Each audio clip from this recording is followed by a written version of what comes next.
Entonces, Filipenses, capítulo 1, versos 8 al 11, le damos lectura. La palabra del Señor, esta dice así: Porque Dios me es testigo de cómo os amo a todos vosotros con el entrañable amor de Jesucristo. Y esto pido en oración, que vuestro amor abunde aún más y más en ciencia y en todo conocimiento, para que aprobéis lo mejor, a fin de que seáis sinceros e irreprensibles para el día de Cristo, llenos de frutos de justicia que son por medio de Jesucristo, para gloria y alabanza de Dios. Incline su rostro y juntos oremos al Señor. Dios mío, al igual como mi hermano Juan oraba en la mañana, quiero agradecer por esta nueva oportunidad que tú nos brindas de poder reunirnos, de poder estar juntos, de poder orar juntos, de poder leer tu palabra, meditar en tu palabra y por sobre todo sabiendo que eres tú quien nos habla por medio de ella. Gracias, Dios mío, por tu Espíritu Santo. Gracias porque tú nos hablas y sacas al descubierto nuestro corazón a la hora de confrontarlo ante la verdad de tu palabra. Muchas gracias, Señor, porque como vimos la semana pasada, sabemos que tú comenzaste una obra en nosotros y que serás fiel en perfeccionarla hasta el día de nuestro Señor Jesucristo. Gracias por tu Espíritu Santo que mora dentro de nosotros, Padre, y que nos permite entender tu palabra y por sobre todo ponerla en práctica. Dios mío, ilumina nuestras vidas, nuestro entendimiento esta mañana y usa mi vida, Padre, como predicador a pesar de mi incapacidad, a pesar de mi deficiencia, a pesar de mi ignorancia en muchas cosas. Te ruego que tú seas glorificado, Padre, que tú seas exaltado por medio de la predicación de tu palabra. Gracias, Dios mío, te doy en el nombre de nuestro Señor Jesucristo. Amén. Amén. Muy bien. Normalmente cuando hay un matrimonio nuevo, ¿cierto? Somos invitados a un matrimonio. Evidentemente lo que nace en nuestro corazón es un sincero deseo de que a este matrimonio le vaya bien, ¿cierto? Nuestro sincero deseo es que les vaya espectacular en esto que comienzan, porque evidentemente el matrimonio es algo que es maravilloso, pero que es un camino en el cual hay que transitar muy unido a la mano de Dios. También vemos que cuando en estas fiestas de Año Nuevo, con los familiares que muchas veces hacemos, estas cenas de Año Nuevo, suenan las 12 y nos abrazamos y lo que deseamos para el otro es lo mejor. Este año sea lleno de bendición, nosotros los creyentes decimos eso. Y los no creyentes dicen que se te cumplan todos los deseos, no sé si lo han notado. Bueno, y la verdad es que nosotros como seres humanos tenemos un deseo muchas veces intrínseco en nosotros de que le vaya bien al otro, de que le vaya bien. Nos falta el envidioso y nos falta aquellas personas que en realidad son todo lo contrario, pero lo común de verdad, y esto, insisto, es producto de la imagen de Dios en nosotros, que de alguna forma le deseamos el bien al otro. Y dentro de ese mismo buen desear es que a mí me ha llamado siempre profundamente la atención estas famosas preguntas clichés que se hacen en los concursos de belleza. Por ejemplo, ¿qué harías para cambiar el mundo? Típico que le preguntan a la señorita que está postulando, ¿qué harías para cambiar el mundo? O otra pregunta común que se le hace es, ¿cuál es tu deseo para la humanidad? Y generalmente las respuestas son la paz mundial, que no haya más guerra, que todos nos amemos y nos aceptemos los unos a los otros, ¿cierto? Ese es como el deseo o en realidad la respuesta, entre comillas, correcta que debiese dar cada niña que se le hace este interrogante. Porque el buen deseo es algo que está arraigado en nosotros de una manera, insisto, no natural, porque como somos tendientes al mal, quizás en muchas oportunidades las personas no tienen esto de manera natural, pero sí, producto de la imagen de Dios que aún queda en nosotros, muchas veces, incluso sin querer, el ser humano reacciona de esta forma y le desea el bien al otro. Bueno, Pablo ya vimos la semana pasada que saludó a la iglesia de Filipos, una iglesia que él amaba mucho, una iglesia a la cual él fundó, él fue el fundador de esa iglesia, lo revisamos en el capítulo 16 del libro de los Hechos la semana pasada, y vimos que en realidad Pablo amaba mucho a esa iglesia porque ellos también, y lo vamos a ver también a lo largo del estudio de la carta, ellos también fueron bien fieles con el evangelio. Ellos permanecieron fieles y apoyaban a Pablo a pesar de la dificultad, de la situación en la cual él estaba atravesando, que era una situación de cárcel. En esa condición Pablo se encontraba, él le escribe a los hermanos de Filipos y los hermanos de Filipos le corresponden enviando a una persona, se llama Epafrodito, más adelante también vamos a ver la persona de Epafrodito, o sea, la relación que existía entre Pablo y la iglesia de Filipos es una relación muy estrecha, muy cercana. Y lo que Pablo va a hacer a continuación, en esta pequeña porción de 4 versículos que vamos a analizar esta mañana, Pablo les desea lo mejor. Pablo lo que quiere hacer es desearle lo mejor a ellos. Y por eso es que va a dar esta seguidilla de argumentos que finalmente demuestran el corazón que Pablo tenía para con la iglesia de Filipos.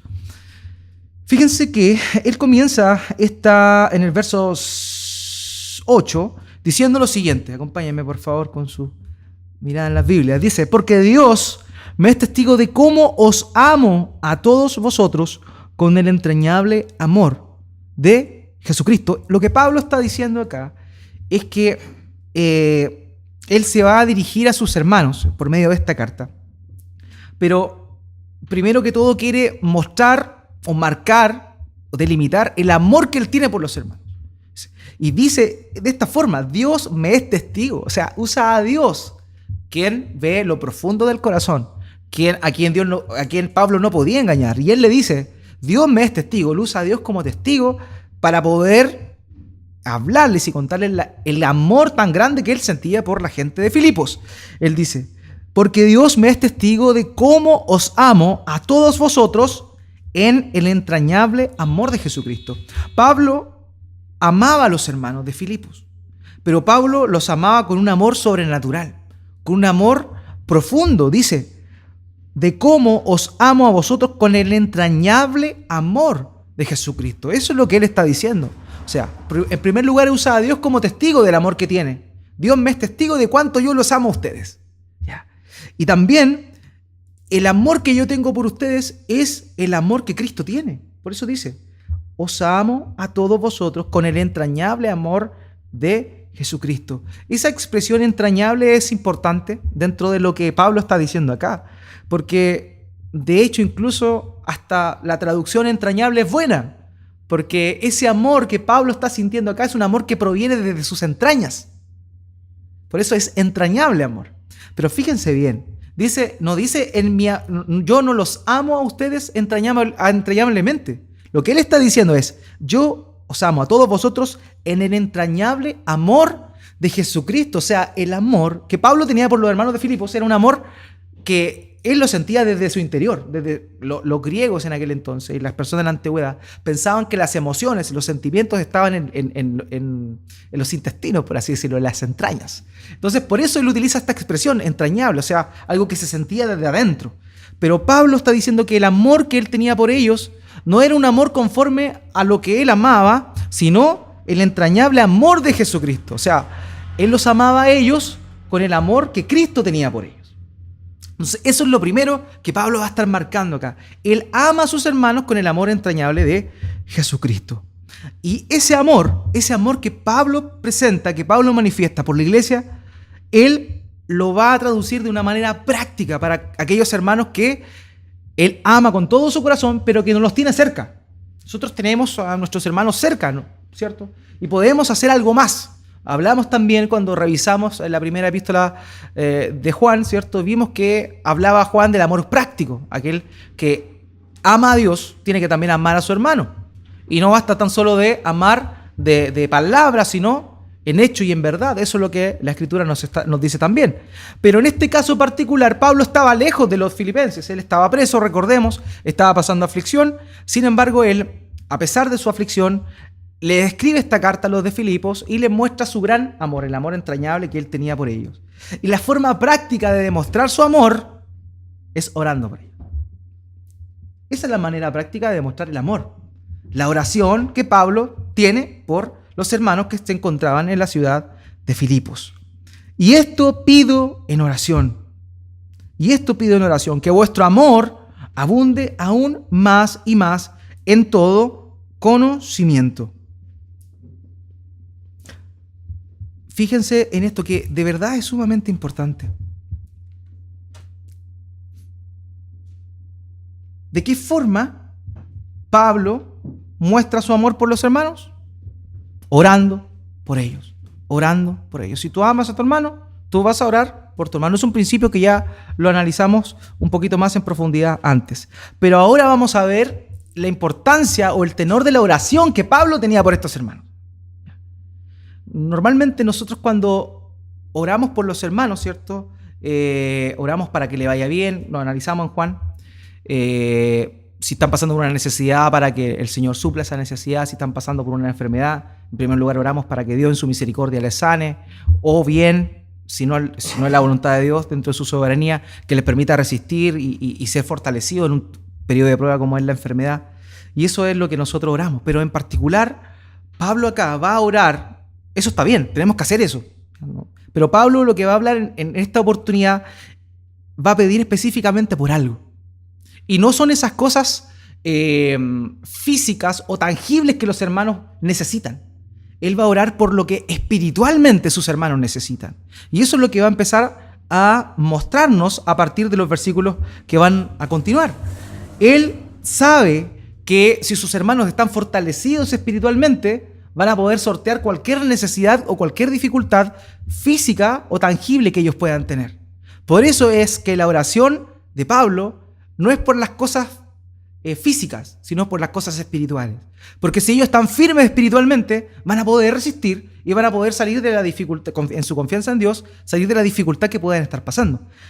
Y Pablo, que les cuenta a ellos que los ama con un entrañable amor, su oración por ellos es para que en ellos abunde más y más el amor. ¿Se dan cuenta? Es bien curioso eso. Que abunde más y más el amor en ellos. La oración de Pablo en rigor representaba sus deseos más profundos de bienestar para los hermanos de Filipos. Y lo que él encuentra que es lo mejor, que su mejor deseo para sus hermanos, es que ellos abunden más y más en amor. La expresión griega que se emplea en vuestro amor abunda aún más y más, es como, la expresión abunde es como que superabunde. Es como que más allá de abundar, hay un superávit de amor en la vida de los hermanos. Eso es lo que él dice. Ahora bien, muchos podrían pensar, porque dice que vuestro amor abunda aún más y más, pero no está diciendo qué tipo de amor. O sea, algunos podrían pensar, en función al contexto general de la carta, que eso se está refiriendo al amor que puede existir entre los hermanos, ¿cierto? Pero en rigor, Pablo no está hablando de qué tipo de amor, no lo está especificando qué tipo de amor está hablando acá. Su oración por los hermanos era para que ellos aumentaran en amor, cada vez más y más. Pero nos dice qué tipo de amor, entonces debemos presumir que se está refiriendo a todo el espectro amplio del amor.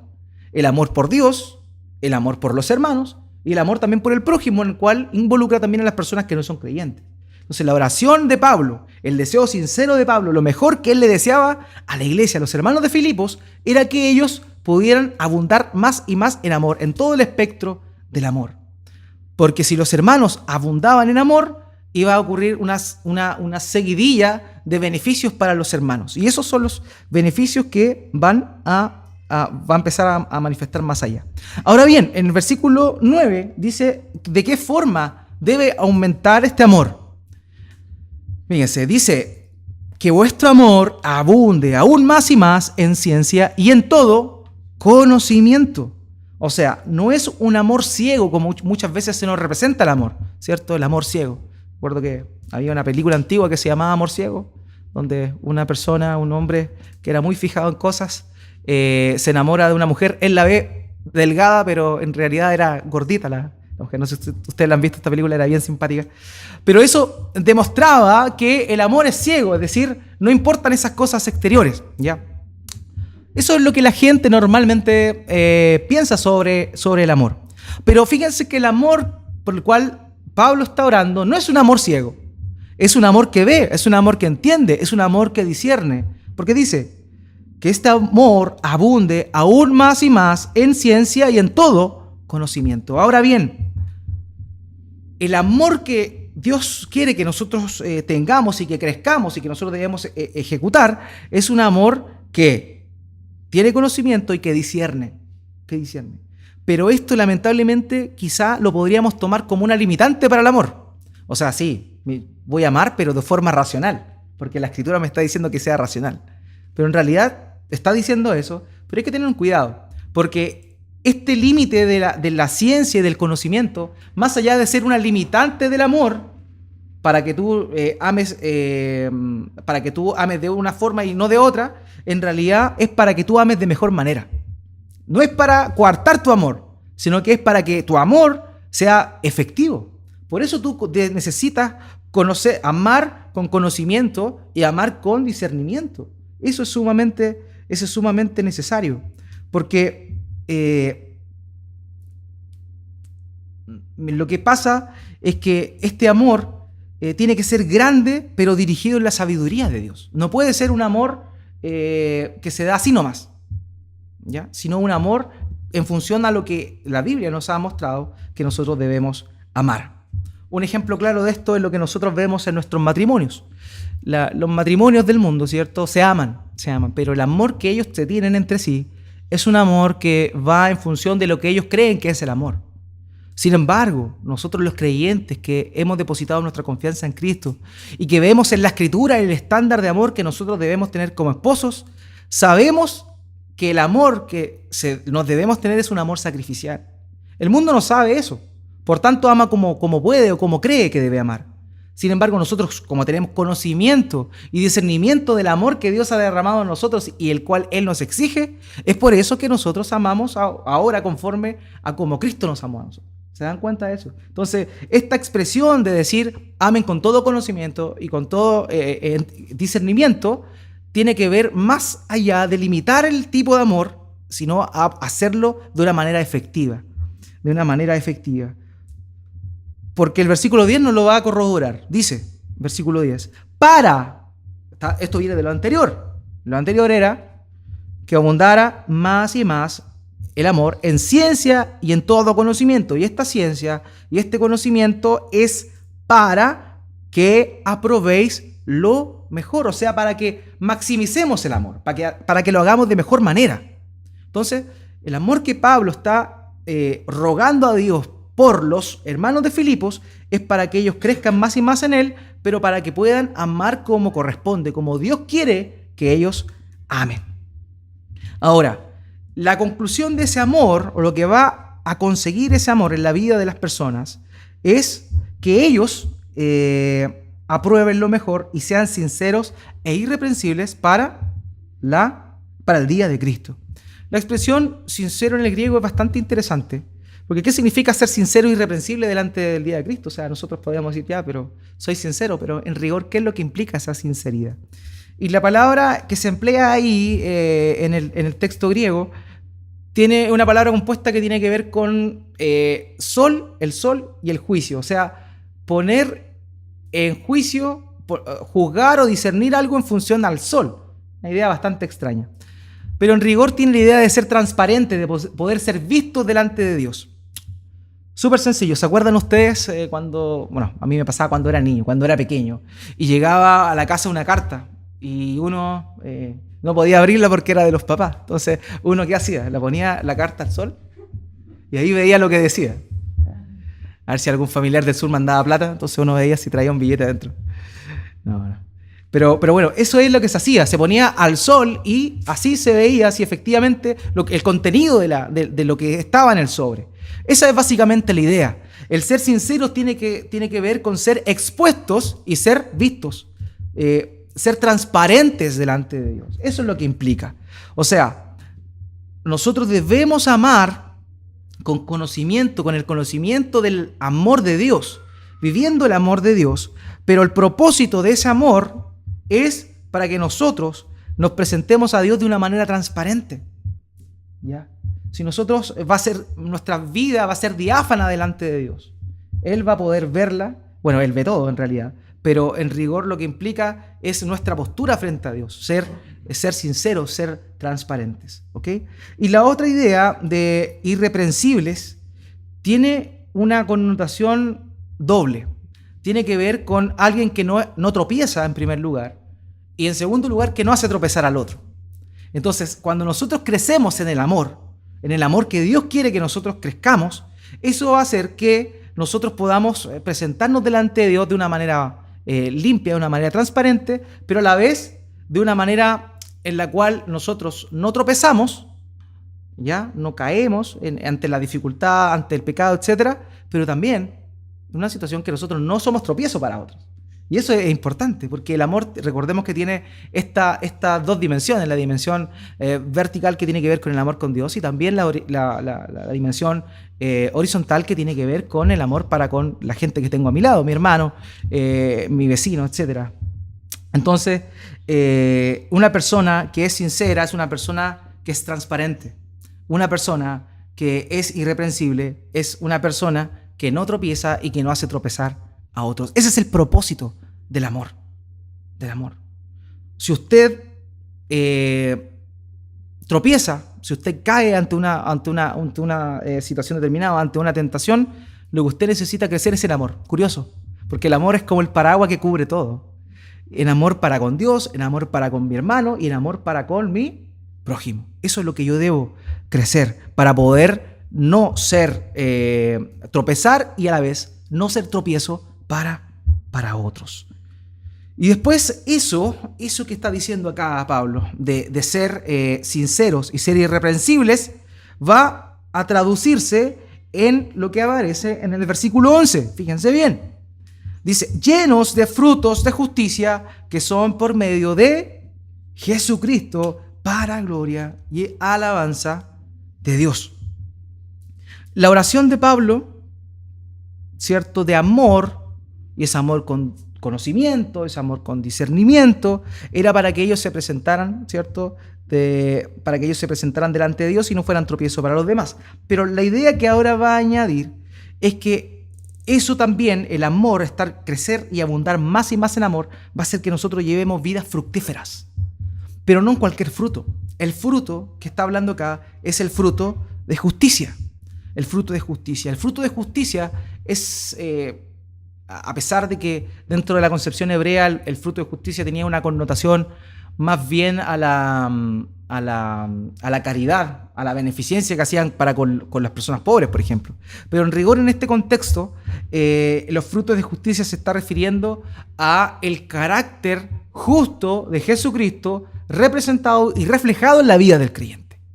Entonces, si nosotros abundamos en amor, ¿ya? Y ese amor es dirigido por el conocimiento de Dios, por el amor que Dios nos muestra y que nos pide y exige que nosotros debemos tener, eso va a hacer que nosotros nos presentemos de manera transparente delante de Dios y a la vez también nos va a hacer que nosotros no seamos tropiezo para nadie. Y eso producirá en nosotros frutos de justicia, esos frutos que representan el carácter de Cristo en nosotros. Ahora bien, fíjense en el detalle. Versículo 11, llenos de frutos de justicia que son por medio de, ¿se dan cuenta? No son tan solo por nosotros, no es algo que nosotros generamos, sino que estos frutos son por medio de Jesucristo. Si nosotros no estamos en Cristo, no podemos dar frutos de justicia. Si nosotros estamos apegados a Cristo, sí podemos dar frutos de justicia. Y los frutos no son para uno. Fíjense bien en esto. El árbol no come de sus frutos. ¿Se han dado cuenta de eso? ¿Han visto un árbol comer de su fruta alguna vez? No, los frutos de un árbol son para que los otros coman de él, no él mismo. No es uno que usufructúa de los frutos de justicia en nuestras vidas. Son las personas que nos rodean las que van a verse beneficiadas del fruto de la obra de Cristo en nosotros. Entonces, cuando nosotros crecemos en amor, eso va a hacer que nosotros nos llenemos de frutos y las personas que nos rodean sean beneficiadas y bendecidas con esos frutos que Dios comienza a producir en nuestras vidas. Eso es sumamente importante. En Juan, capítulo 15, versículo 4 al 5, el Señor Jesús habla y le está explicando a sus discípulos y comienza incluso haciendo la analogía de un parrón, ¿cierto? De una viña, de una vid. Y dice que Él es la vid y que los discípulos, y eso podemos aplicarlo nosotros, somos las ramas de la vid, los pámpanos, como dice la versión Reina Valera. Y el Señor Jesús continúa esa idea y en el versículo 4 y 5 dice lo siguiente. El Señor Jesús le dice a sus discípulos referente al fruto, le dice: permanezcan en mí y yo permaneceré en ustedes. Así como ninguna rama puede dar fruto por sí misma, sino que tiene que permanecer en la vid, así tampoco ustedes pueden dar fruto si no permanecen en mí. Yo soy la vid y ustedes son las ramas. El que permanece en mí, como yo en él, dará mucho fruto. Separados de mí, no pueden ustedes hacer nada. Nada de nada. Si nosotros no estamos en Cristo, nosotros no podemos dar fruto. Porque el fruto que nosotros damos, el fruto genuino y verdadero, ese fruto de justicia es la representación o la reproducción de la justicia de Cristo en nosotros. Por tanto, si nosotros no estamos en Cristo, verdaderamente no podemos dar fruto. Entonces, la oración de Pablo para que ellos crecieran en amor tenía el propósito de que ellos dieran frutos de justicia. Pero estos frutos de justicia no tan solo eran responsabilidad de las personas en rigor, de los hermanos en rigor o de nosotros en rigor, sino que el apóstol ratifica que estos son por medio de Jesucristo. ¿Se acuerdan la semana pasada que vimos que él les dijo a los hermanos: estoy persuadido de esto, que aquel que comenzó la buena obra en vosotros, ¿cierto?, la iba a completar. ¿Recuerdan eso? Hablaba de que era Dios quien producía la obra en los hermanos. Queridos, es Dios quien produce la obra en nosotros. Pero por otro lado, la oración de Pablo no era para que los hermanos se quedaran así cruzados de brazos esperando que Dios los transformara, sino que él ora para que ellos amaran más y ese amor lo manifestaran, ¿cierto?, con conocimiento, para que no hicieran tropezar a otros. ¿Se dan cuenta que hay un accionar? La obra la hace Dios, pero también hay una responsabilidad del hermano. Por eso él está orando por eso. Entonces, están ambos lados, ambas cosas corren a la par. Tanto la obra de Dios trabajando en nuestra vida, pero también nuestro accionar y nuestro crecimiento en el amor de Dios. Son ambas cosas van totalmente de la mano y no se oponen. Entonces nosotros no podemos llegar y sentarnos en el sillón más tarde y decirle: ya, Señor, santifícame. Y cambiamos el televisor mientras Dios nos santifica. No. Nosotros tenemos que ocuparnos también en eso, porque es el llamado también que Pablo muestra. Las dos cosas, Pablo en este 4 o 5 versículos, tanto los de la semana pasada como esto, está mostrando que la obra de Dios, pero tú también tienes responsabilidad. Entonces, nosotros debemos vivir con esas cosas. Dios está trabajando en nosotros conforme a su ritmo, conforme a su voluntad, va sacando impurezas, va perfeccionándonos, haciéndonos crecer en santidad. Pero nosotros también debemos preocuparnos de eso. Y ese amor debe ir creciendo en nosotros y ese amor se va a ver manifestado en frutos de justicia, que, vuelvo a repetirlo, no son para nosotros, sino más bien son para aquellos que nos rodean. Son las personas que nos rodean, se van a ver beneficiadas de eso. Ahora, más abajo, dice acá, versículo 11, dice: llenos de frutos de justicia que son por medio de Jesucristo. Entonces volvemos a la idea. Ustedes van a dar fruto, van a accionar, pero estos frutos son por medio de Jesucristo. ¿Se dan cuenta? Siempre da ambas ideas a la par. Pero esto, y aquí es el texto, a mi manera de verlo, más importante de esta sección, que todo esto, que ellos den frutos de justicia, que ellos crezcan en amor, que ellos sean sinceros y sean irreprensibles, no es para ninguna otra cosa que no sea para la gloria de Dios. Versículo 11, llenos de frutos de justicia que son por medio de Jesucristo para gloria y alabanza de Dios. El mismo Señor Jesús en Juan 15, en la misma sección que estábamos leyendo del Evangelio, le dijo esto a sus discípulos: mi Padre es glorificado cuando ustedes dan mucho fruto. Y muestran así que son mis discípulos. O sea, el fruto que Dios da en nosotros por medio de Jesucristo es única y exclusivamente para la gloria de Dios. En resumen, la oración de Pablo no tenía que ver con las banalidades de la vida, que sin embargo, evidentemente Pablo oraba también por las cosas prácticas de los hermanos. Pero su mayor preocupación, vuelvo a insistirlo, era por la vida espiritual y el crecimiento espiritual de los hermanos. Por eso su oración estaba enfocada en el amor, para que ellos crezcan en amor. Hermanos, nosotros debemos crecer en amor. En amor para con Dios, en amor para con nuestro hermano, en amor para con el prójimo. Nosotros debemos crecer así. Pero ese crecimiento tiene un solo objetivo. Entre medio hay hartas ramificaciones que las vimos, pero tiene un solo objetivo, y esa es la gloria de Dios. La gloria de Dios. Recordemos, Pablo se presenta acá, en esta epístola, no como un apóstol. Dice Pablo y Timoteo, esclavos, dice siervos, pero esclavos de Jesucristo. Pablo se presenta a él, siendo un apóstol de Dios, no saca sus jinetas al apóstol, sino en realidad él se presenta como un siervo. Yo soy un siervo, un esclavo de Jesucristo. De esa manera se presenta, porque él lo que buscaba no era su gloria, no buscaba su voluntad, sino que lo que él quería era la gloria de Dios. Y eso es la oración que él siente y desea por sus hermanos. Orar para que ellos crezcan en amor, porque ese amor va a redundar ¿en qué? En ser buenas personas. Sin duda va a ser una consecuencia secundaria. Nosotros vamos a ser buenas personas, ¿cierto? Porque si Jesucristo es bueno o no es bueno. Entonces, si nosotros nos asemejamos al Señor Jesús, vamos a ser mejores personas. Eso está claro. Eso está claro.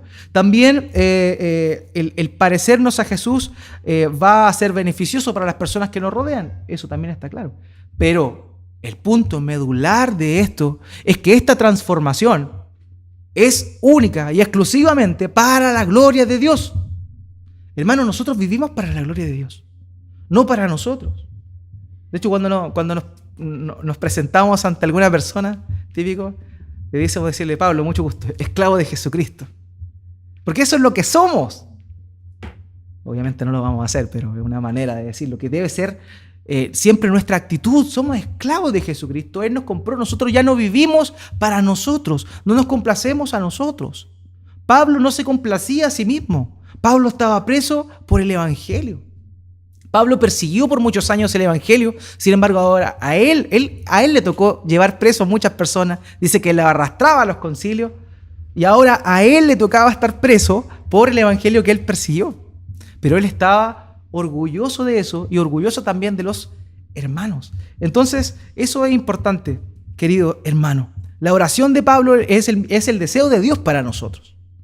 Dios quiere que nosotros crezcamos en amor, pero ese amor va a repercutir o manifestarse vívidamente en un montón de áreas. Vamos a ser transformados, vamos a dar frutos de justicia, pero cada una de esas cosas son secundarias, porque lo primario es única y exclusivamente ¿qué? La gloria de Dios. Vivimos para la gloria de Dios.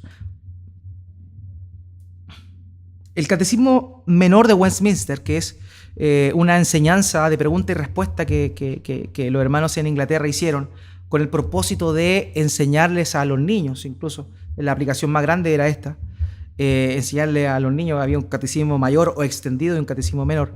Y este catecismo, la primera pregunta de este catecismo era ¿cuál es el fin principal del hombre? Y la respuesta que se daba era el fin principal del hombre es el de glorificar a Dios y gozar de Él para siempre. Ese es el propósito de toda persona. Pero nosotros los creyentes, nosotros los que hemos sido salvados por el Señor Jesús, aún más. Ese es nuestro propósito, nuestra razón de ser. El crecimiento en amor que debemos tener es para la gloria de Dios. La gloria de Dios. La misma Pablo en Romanos capítulo 11, versículo 36, dijo lo siguiente: porque todas las cosas proceden de Él y existen por Él y para Él. A Él sea la gloria por siempre. Amén. Amén. A Él sea la gloria.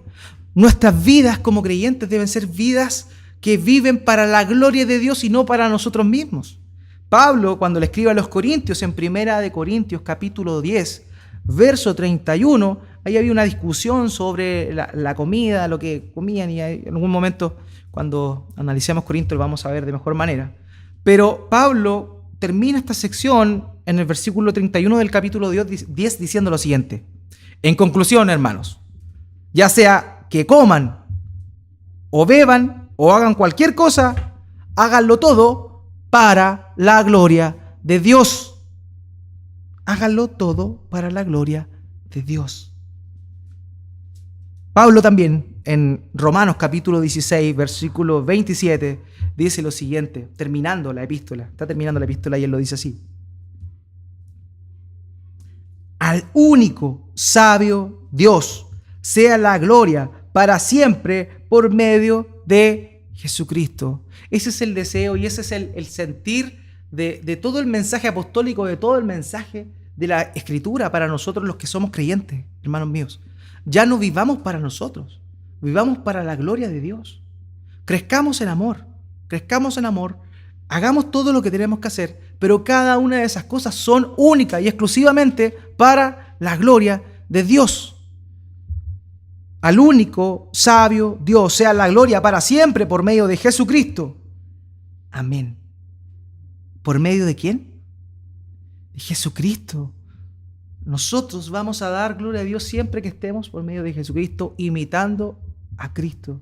Uno de los llamados más importantes que Pablo hace en esta epístola a los Filipenses es a imitar a Cristo.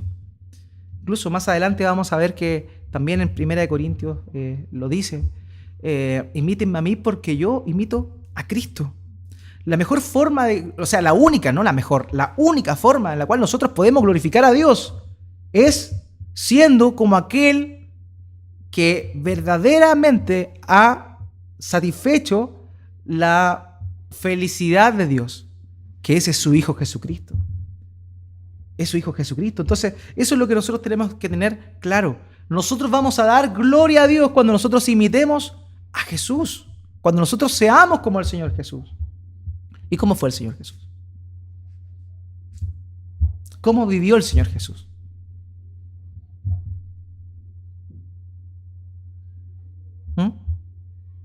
Ese es el tema. Ese es el tema, querido hermano. Pablo amaba a los hermanos en el amor de Jesucristo, oraba por ellos para que se presentaran dignamente delante de Cristo. Y también oraba para que ellos glorificaran y alabaran por medio de esos frutos a Cristo. ¿Se dan cuenta? Todas las veces que dice Cristo el pasaje. Vimos en el versículo 8. ¿Él en qué amor amaba? ¿En el amor de quién? En el amor de Jesucristo. Cuando ellos se iban a presentar irreprensibles, ¿delante de quién se iban a presentar?